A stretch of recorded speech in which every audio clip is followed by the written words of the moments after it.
The views that were expressed during the copyright consultations that we did last year were as diverse as the stakeholders themselves. So you can imagine how challenging it was for our government to develop comprehensive legislation that tries to find the right balance of the needs of all stakeholders and the long-term interests of all Canadians. And I'm pleased to say that I believe that our government has done just that. And also, there's a provision in this legislation that mandates a review every 5 years by law. There will be a 5-year review of this legislation of the House of Commons to make sure that Canada's copyright regime does not fall back into the state of disrepair as it is today. And this is an important thing to add here.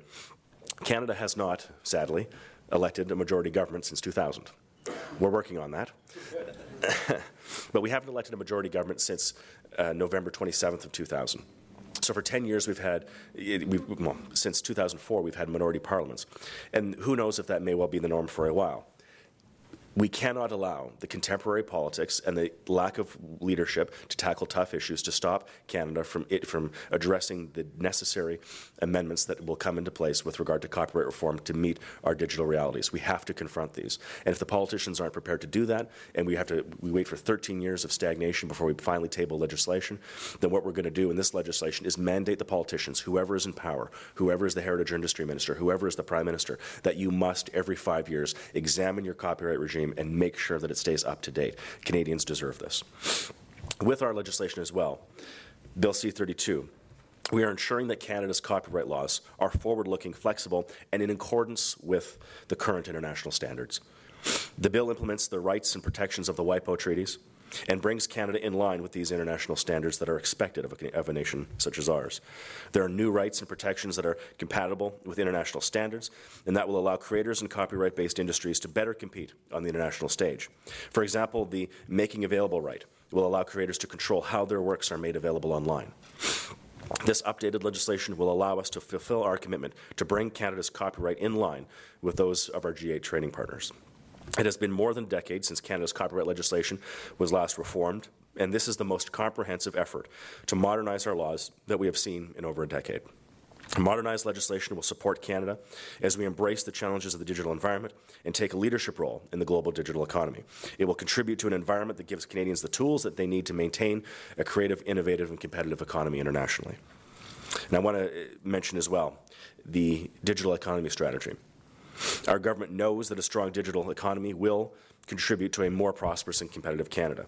The strategy that we are developing will enable information and communications technology sector to create new products and services and accelerate the adoption of digital technologies and contribute to the improved cybersecurity practices by industry and by consumers. We recognize that digital media and content will drive the demand for devices and broadband infrastructure. This means that for a digital strategy to be effective, it will need to have a digital media and content at its very center. On May 10th, I, along with my colleagues, Ministers Clement and Minister Finlay, launched the digital economy consultation process. We are seeking public input to help inform the development of a comprehensive, multi-year digital economy strategy based on 5 themes: innovation using digital technologies, building a world-class digital infrastructure, growing the information and communications technology industry, and Canada's digital content requirements, and building on Canada's digital skills. Further information about this is online at digitaleconomy.gc.ca. And I know there are a lot of good ideas that are around there on this issue, and that's because it really matters, and people are very much invested in this issue.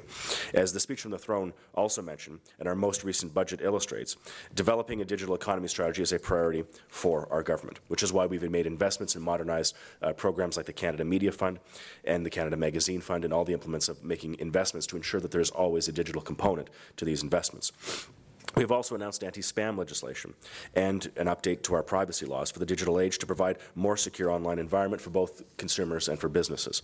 As well, we've put forward amendments to the Personal Information Protection and Electronic Documents Act, which will better protect consumers and at the same time will ensure that critical business information is available to Canadian businesses so they can continue to compete in the global marketplace. As you can see, we have been very busy on this portfolio of issues, from the digital strategy to the copyright legislation, to ensure that Canada is competitive in this new era.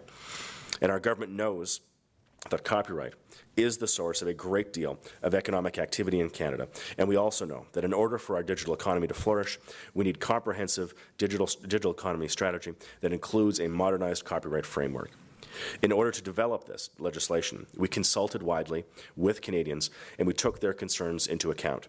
And I believe that the legislation that we've introduced reflects a fair and balanced approach that will support innovation, creativity, and economic growth. It addresses the challenges that are faced by copyright owners, and at the same time, it legitimizes many everyday activities of Canadian consumers in the digital age. Bill C-32 advances our government's ongoing work to make Canada the most attractive destination in the world for foreign capital investment. It equips businesses with new legal options that allows them to protect their intellectual property, thereby encouraging continued innovation and investment here in Canada. Its targeted provisions for innovative companies will ensure the continued dynamic creation of new technologies here at home. It reflects our government's desire to work cooperatively with other levels of government, with Canadian stakeholders, and with the international community to ensure that creativity and innovation continue to be Canada's economic future. So we are working hard to ensure that Bill C-32, the Copyright Modernization Act, becomes law. And we need your ongoing support to ensure that Canada has copyright legislation that will serve you and indeed all Canadians now and very well into the future. Thank you all very much. You notice, by the way, I've just finished speaking to you for about 15 or 20 minutes. Not once did I mention Bloc Québécois, New Democratic Party, or Liberal Party. This is, in my judgment, there are issues that can be left-right, but there are issues that if you are actually a public servant operating in good faith and trying to leave the country a little better off than the way it was when you got elected, that you can come together with good ideas and make things work. So I'm not here to bash any of my opposition parties. We may have some disagreements on policies, but we want to see this work. And as a sign of that, what we've decided to do with this legislation is send it to a standalone legislative committee. So it won't be going to the Heritage Committee or the Industry Committee, which has a fixed timetable every week where they sit for 4 hours per week, twice a week, and they have locked-in schedules and other obligations, but a standalone committee dealing just with this legislation that will have members from both the Industry and Heritage Committee and other members at it. They can set their own schedule. They can have a witness list as broad or as narrow as they want. They can have as much consideration of this legislation as they want, and we're open to having meaningful ideas come forward that actually might see their way into legislation. We're open to these kinds of ideas, but that's what I think this kind of legislation is something that's as important as this to Canada deserves, which is serious adults dealing with serious, complex legislation, sitting in a room, thinking about it, talking about it, considering what's the best way to go forward, and having that discussion, and that's what we're prepared to do. And those absolutists out there who are babyish in their approach to copyright legislation, who think that any idea that copyright reform would be an attack on individual citizens, are people who frankly don't get it. And let me amend what I said then just a minute ago. Don't ignore those voices.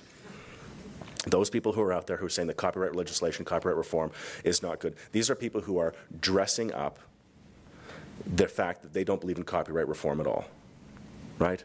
Those people out there who don't believe in copyright at all, they will say, well, Bill C-61, the old copyright legislation, we disagreed with these specific provisions. Well, Bill C-32, we have these specific amendments. Don't fool yourself. These voices that are out there, these people out there who pretend to be experts that the media cite all the time, they don't believe in any copyright reform whatsoever. And they will find any excuse to oppose this bill, to drum up fear, to mislead, to misdirect, and to push people in the wrong direction, and to undermine what has been a meaningful, comprehensive, year-long effort to get something right. This hasn't been done, as I said, since 1997, 3 years after I graduated high school.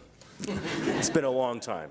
We need to amend our legislation. And those people out there who try to pretend that they're copyright experts and they want to amend copyright in a meaningful way, don't be fooled by some of these people. They don't believe in any copyright.